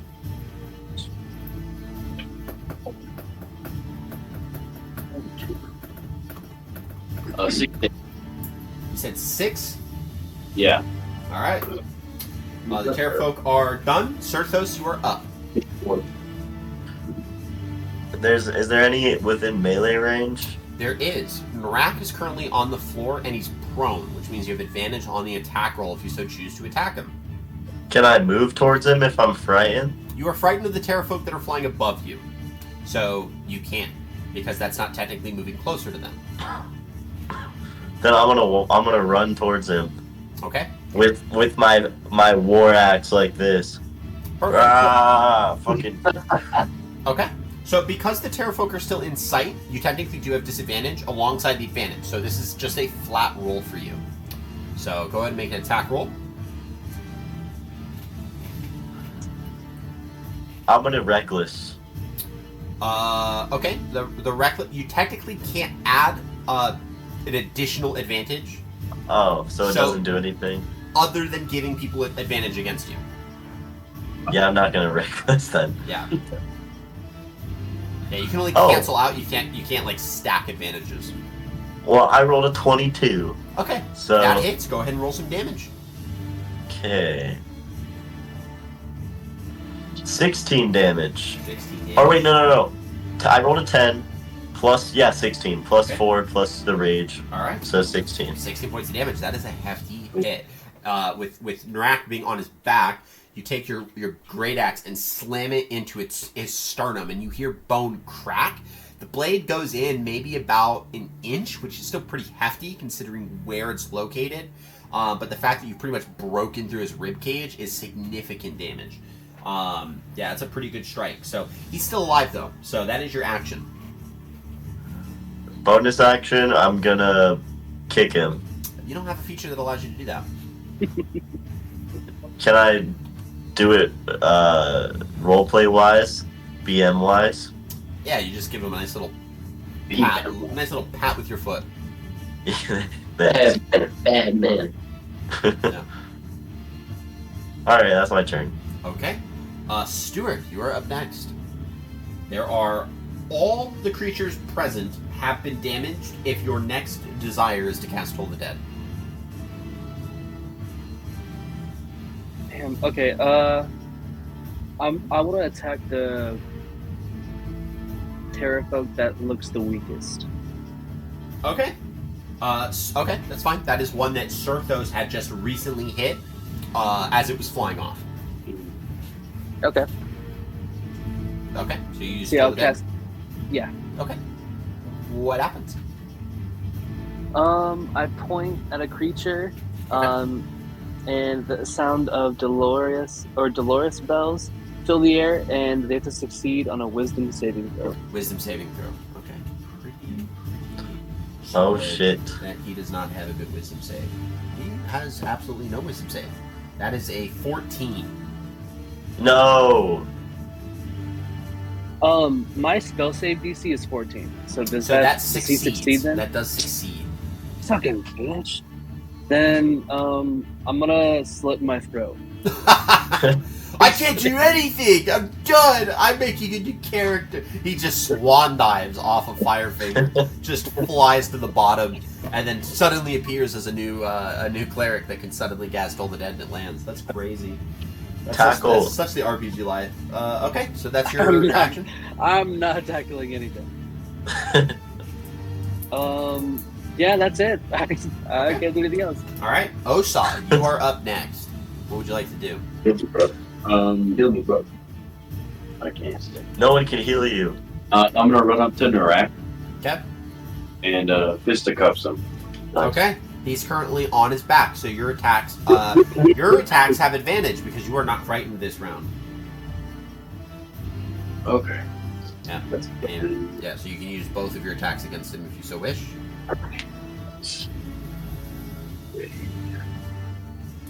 The first one's 16. That hits. Make the second attack. Natural 20.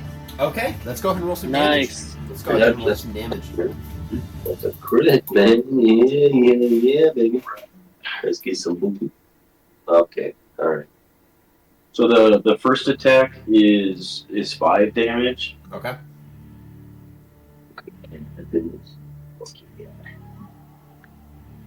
No, it didn't. And the second attack is 10. You said 5 and 10? Yeah. So 15 and 10. Okay. Yeah, so he's on his back. He just took a hefty great axe to the sternum. How are you coming in and attacking him? What are you doing? I want to, because, the boxing background, Mhm. I just want to go up. I want to punch him in the face and then knee him. Like a high knee. But you want to, since he's prone, a high knee probably is not possible because he's not standing up. He's on his back.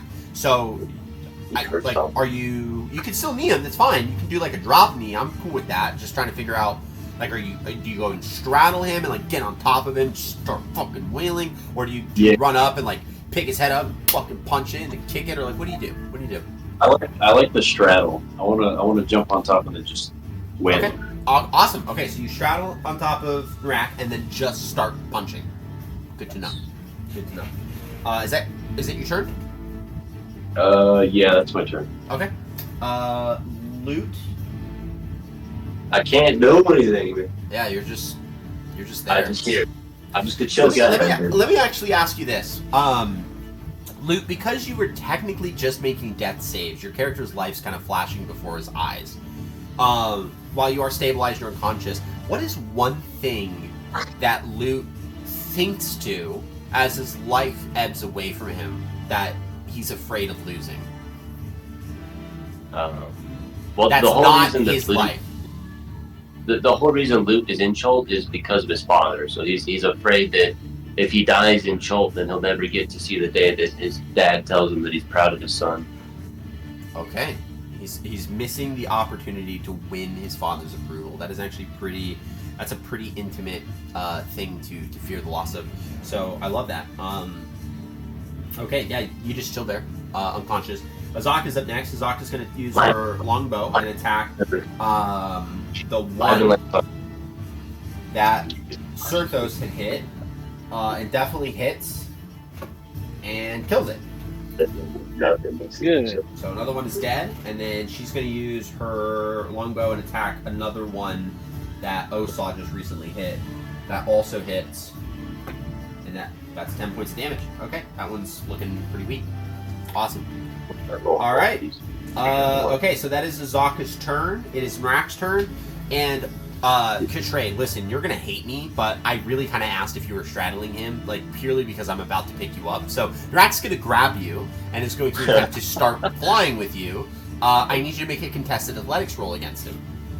You got baited, Katray. You got baited by the DM. You did get jebaited by the DM. You got baited. Specificity is your friend here. What'd you roll? I got a 6. Yeah, You got a 6. I got a 16. So Nrak does pick you up and uses his. He's going to fly up because it takes half of his movement to get up from a prone position. He's got 25 feet of flying speed, and he uses his action to grapple you. So he's going to fly up 25 feet into the air, directly up. So he's 25 feet up. You're 25 feet off the ground. Sorry, you're technically 325 feet off the ground, but 25 in terms of the platform. So I hope he doesn't move anywhere else. But that is his turn. Nefer is up next. Nefer is going to, seeing that you're up there, he is currently going to fly up and attack Nrak, because Nrak's hands are kind of busy at the moment. He rolls a 14, so that's a hit against Nrak, and then rolls 7 points of damage against him. Does Nrak have to roll a Constitution save to see if he can hold on? No. Hey Katray, you're gonna want to keep an eye on 142 because I'm about to ask myself how I want to do this. Nefer, in his glory, dealt 7 points of damage with a short sword. Nrak had 6 health left. Oh, wow. So, Nefer, seeing him pick you up, looks up and goes, "No! No!" And he flies. He flies directly towards you, Osaw. He grabs onto the back of your neck, Nefer does, and he pulls your head to the side and then stabs Nrak in the throat. And as he grabs, he leaves the blade there. He leaves it in Nrak's throat and then grabs you by the waist and then says, "Hold on, my friend." And then as Nrak starts to fly back, just blood trailing from this wound. The short sword's effectively lost, by the way, whoever gave it to him. Because the body starts to spiral and then fly down to the ground. And so he grabs you, and then he's kind of holding you there and is slowly starting to descend. So he's got you held around the waist, and he's kind of got you held like this, Osaw. So he's got like a firm hand like up and around your arm, and then one around your waist, so that he can hold. Make him roll a strength save. No, we're good. He's got a strength of 10. That's why he's slow. So that being said, the Pterafolk are up next. The Pterafolk have now witnessed the majority of their kin, as well as Nrak, be killed at the hands of you adventurers. Not one of you have fallen, so these two would take the opportunity to flee from combat. I do believe that the only person capable of doing anything is Azaka with her longbow. Does anyone I have Ray of Frost. You do have Ray of Frost. What is the range on your Ray of Frost? I don't know. I haven't used it because it would have canceled my rage. Yeah, because it's a spell. I believe it's 60 feet. That is a good thing I need to know for certain, though. It is 60 feet. It is 60 feet. Okay. So, unfortunately, you won't be able to use it because they're going to full dash out, and they're, they have 50 feet, so they're going to have 100 feet that they can fly. So that's good to know, but unfortunately, it doesn't do much. One more. Does anyone have anything that has a 100-foot range? Bare minimum. No. Okay. My spirit. Azaka is just going to attempt to shoot one last one as it's flying. The cannonball, dude. Come on, dude. Which she hits. She hits one, by the way. And deals 7 points of damage, which does kill one. And the second she hits, and that's a natural 20. That is a crit right there. So we're gonna Kill him. So that she rolls a 1. She rolls a 1 on the damage, on the first damage. She rolls 2. on the damage dice, guys. So she deals 4 points of damage on that critical hit. But nonetheless, as the second arrow flies and hits into it, you see she begins to revert this bestial hybrid form and says, "You take that back to the rest of your kin, huh? You keep your ugly faces away from the fire finger." Nice. And with that being said, the last of the Pterafolk, the last surviving Pterafolk, goes ahead and flees. And so the battle is won. Osa, you are dropped to the ground in a safe manner by Nefer, who kind of drops you, lets go, and then kind of does this little... I've never done anything like that. It was a risky play. I am very impressed that went off, my friend. And then he kind of looks at his hands and goes,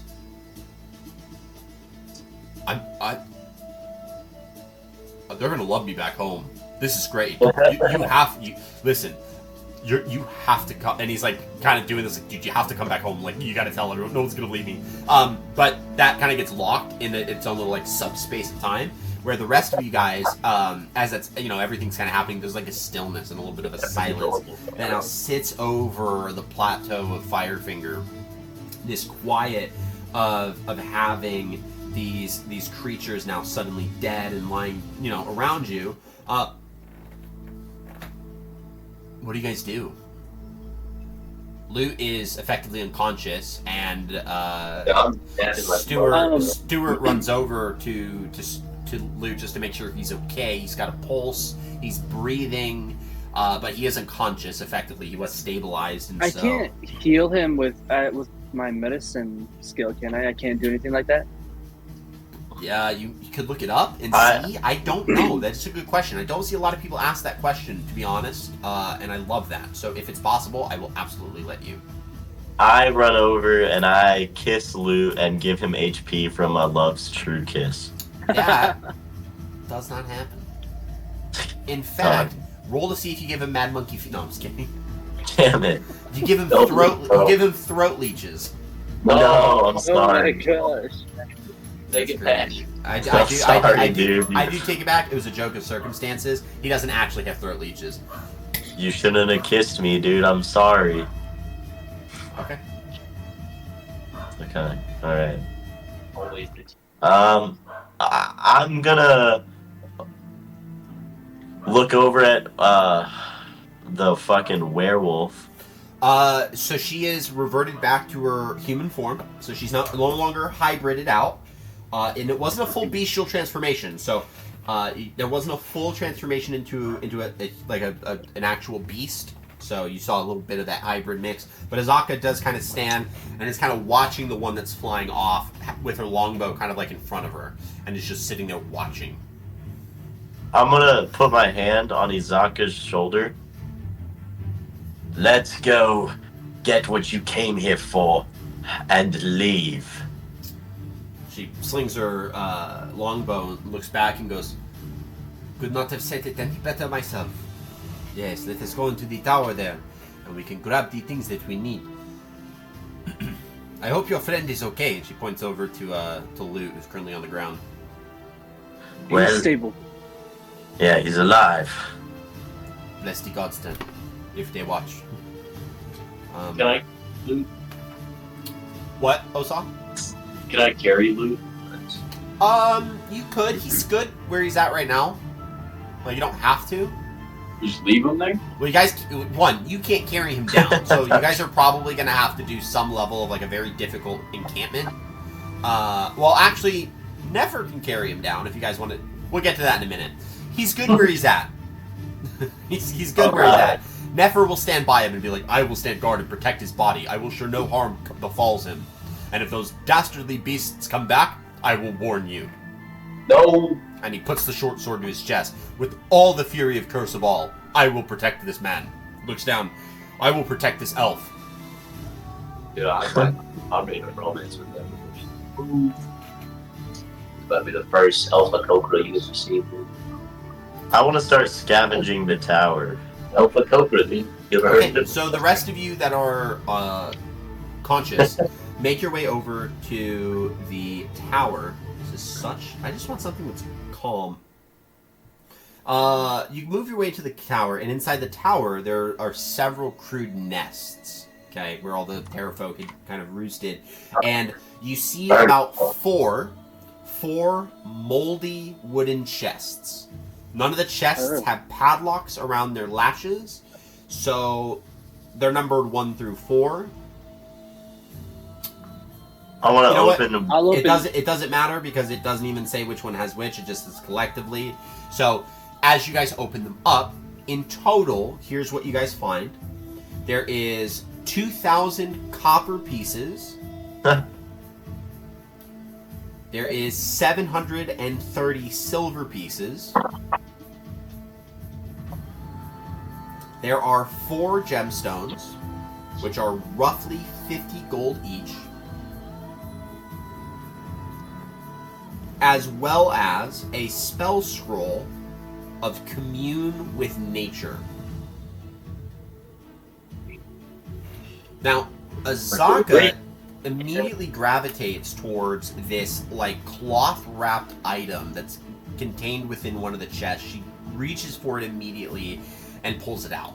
And upon grabbing it, she goes, "This, I am positive this is the thing that I am here for." She begins to unfurl the item from within, and what's inside is this very decorative wooden mask. And it is shaped in the likeness of a beast's visage, most specifically that of this like Aztecian tiger. There are holes where the eyes are, so you can see through it, as well as a hole in between the fangs, like the sharp point of the mouth, where you can speak and breathe through. But it is a mask that goes just around the face, so there's these leather straps that are on the backside that you imagine you kind of clasp around. And so she grabs it and goes, "This is it. This is the thing I've been searching for, my heirloom." Is that what you turned into? Roughly. I am sorry that you had to see that. I hope it does not cause a problem. It is something I keep to myself, unless I need to. And I kind of thought this was a perfect time to need to. You don't have to worry about anything from me. Maybe a bit from the religious folk over there, but... As a religious folk, I don't judge if they're a furry creature or not. Is it not unholy? I consider undead unholy. Not Fair enough. very Respect. changing people. I have been cursed with lycanthropy. That is unholy as it speaks, but I appreciate the sentiment. I do not think that the members of the Flaming Fist who are currently at Fort Belwarian would be as accommodating and understanding as yourself. I would humbly suggest, if you could, to refrain from telling them. It would be very difficult for me and my line of work if those zealots were to find out what I truly am. Well, your secret is safe with me. Can't speak for everyone else. But this is exactly what I came here for. And she looks down at the mask and she puts it on just to make sure it tightens where it needs to and kind of fixes it. And she kind of speaks a little and there's a little bit of a muffle. This is definitely that which I sought. And I am forever grateful for you all for finding this. So, as I have promised, I will take you to Saja Mbaza in Orlunga. But we have to return back to Port Nyanzaru to prepare for another trip out that way. Alright. How long will it take us to get there? Well, it would take us about 2 days to get back upriver to get to, or down, it will take us about 8 days, to go downriver from, on River Tariki back to Port Nyanzaru. It is going to take us a lot longer to get to Orlunga, as we are going to have to travel the River Shosenstar all the way down to the Aldani Basin. Well, let us make haste. Well, we're Do not you making feel- any haste with your friend. And After she looks he's over. recovered. She looks over at Nefer and goes, "Bird, are you capable of bringing him down to the ground while we all descend at some point?" And Nefer goes, "I would be honored to carry this man down safely to to ensure that he does not meet a deadly end. Thank you, Nefru. Roll strength saves He as he flies down. he does go, once I am done with this, though, I will have to depart. I must make back for my people in Kursabal as quickly as possible. They have been missing me for some time. Actually, you have to stay with us. Oh my god. The group of you should make your way to Kursabal if at all possible. It's southeast of here, of this position, quite a ways in the jungle. If you are able to make it to Kursabal, you can petition to receive the blessing of the Dance of the Seven Winds, which is a pretty good blessing, if I might say so myself. For those of you here, other than, surprisingly, this one, and he points to Loot, none of you have the capability of flying. The Dance of the Seven Winds gives you that ability. Have I? Oh, I see. He just told us what it does. It grants non-flying creatures the ability to fly. What kind of fucking blessing, God-sent blessing is this? What the hell? It is Kursabalian magic. Forever? You can fly forever with this blessing. Well, yeah, was I unclear? Did you hear that I'd put a finite time on it? Well, I've just never heard of quite such powerful magic before. And I've never heard of such quite powerful people before, and yet here you stand before me, saving me. Your heroism will be told amongst all the people of Kursabal. I promise you this. It is on my honor as an Aarakocra of Kursabal that I will retail your valiant deeds this day to all of them, even the children, especially the children. I will read them their stories. Well, we will definitely be headed over there. The power of flight is quite tempting, to say the least. And when we do head over there, you should spare some wine for the two of us. Wine? Oh no. Of course. Or No, we ale, don't booze. drink over at Kursabal. We don't have any wines. don't worry, we'll bring our own. Okay. I'm sure they won't have a problem with that. We've never had any. We really don't have guests. So yeah, sure. And you know what? If anyone has a problem, I will take it upon myself to receive the responsibility of it. Do they live in a birdhouse? Right. You have to fly to get up there. That's why they never had any visitors. It's because it's on a big pole. With that being said, and he goes and leans down and kind of gets on one knee and kind of does a little fist bump into Lute's chest. I'm going to bring this sturdy man down to the ground and allow you guys the opportunity to descend safely. Alright, Nick, roll your last death save. You just got punched in the chest. Oh, dude, I just got... No. So, Nefer, he does bring you down, or sorry, Lute. Nefer does bring you down to the ground. And I will say, because you would have rolled a natural 20, by the time you safely land, you wake up.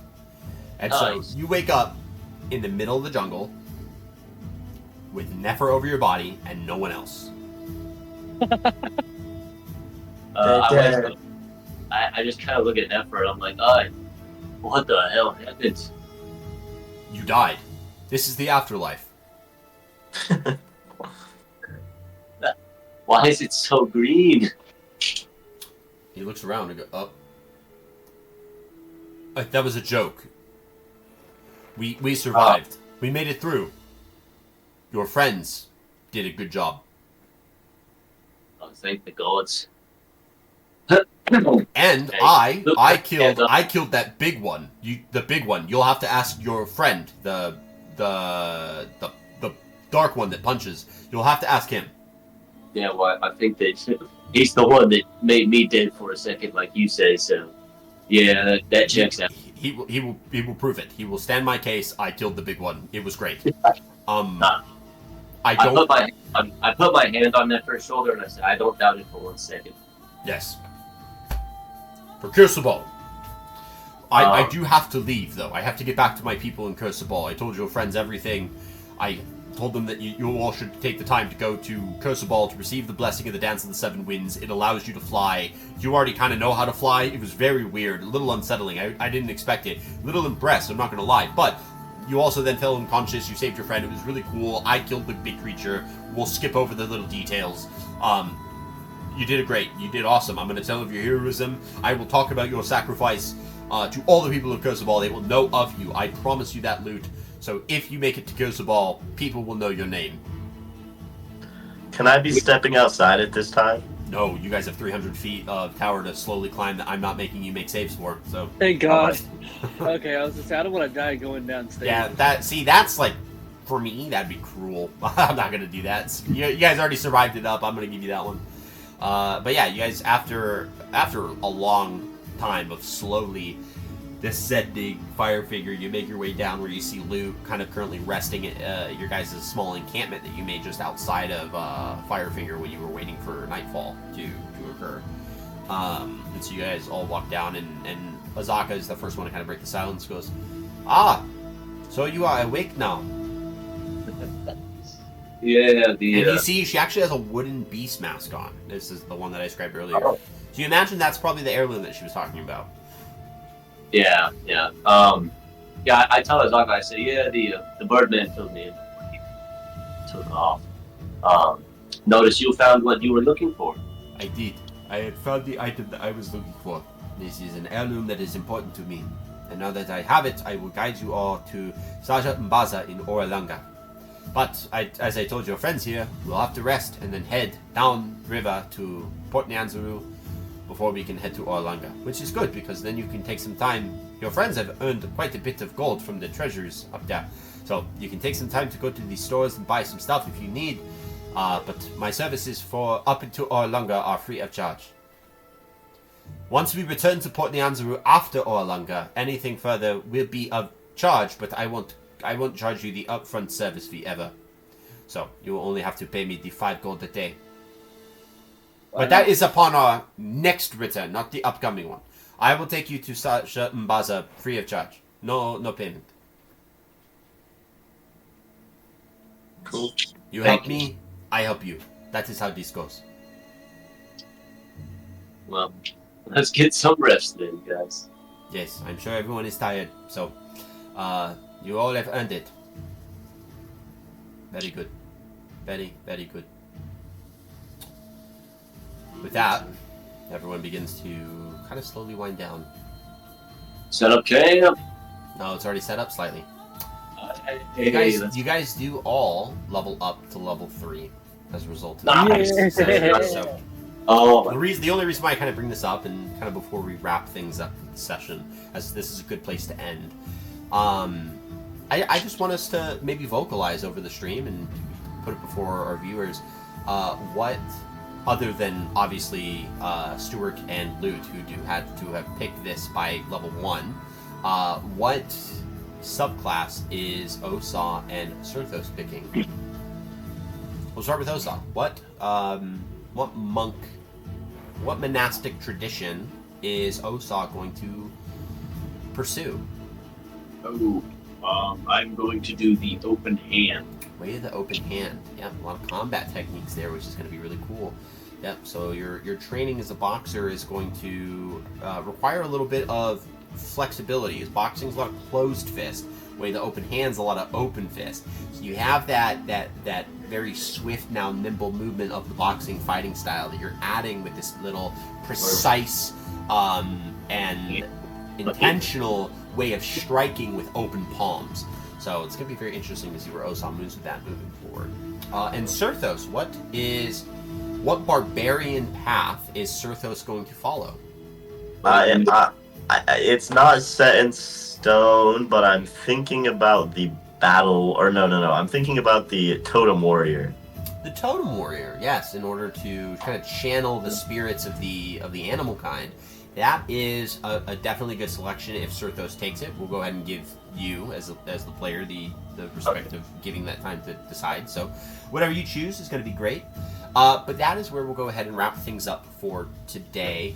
To kind of wrap up what happens over the next couple of days. So you guys you rest, you full rest, you get a long rest, and then you wake up in the morning and then do the 1-day travel downstream to get back to Port Nyanzaru, because you're able to use the current to guide you a little bit faster in your canoe. So cut your day travel down. So we'll begin in Port Nyanzaru when we next start. As you guys prepare to travel then west instead of southeast, you're going to go west on the River Chosen Star to head to the lost ruins of Oralunga, which is one of the 2 locations you need to map out for that ship side quest you have. Yeah, we'll see what happens in Port Nyanzaru. We'll give you guys a little bit of some freedom to do some stuff in Port Nyanzaru if you guys wish.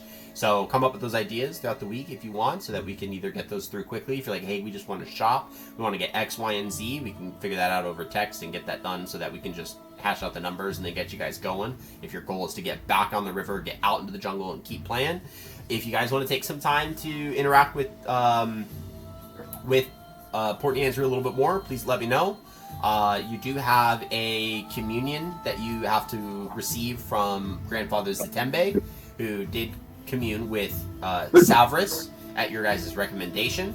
So you do have that to look to if you want. You don't have enough information to complete your only side quest available, so it's up to you. You guys can do some stuff. Maybe you try to find some side quests if available. It's up to you guys, but we'll go from there. So without further ado, thank everyone for a really great session. This was our first boss fight of the campaign, and it did not result in player death, which is great. So congratulations, guys. You guys earned your level up, which is phenomenal.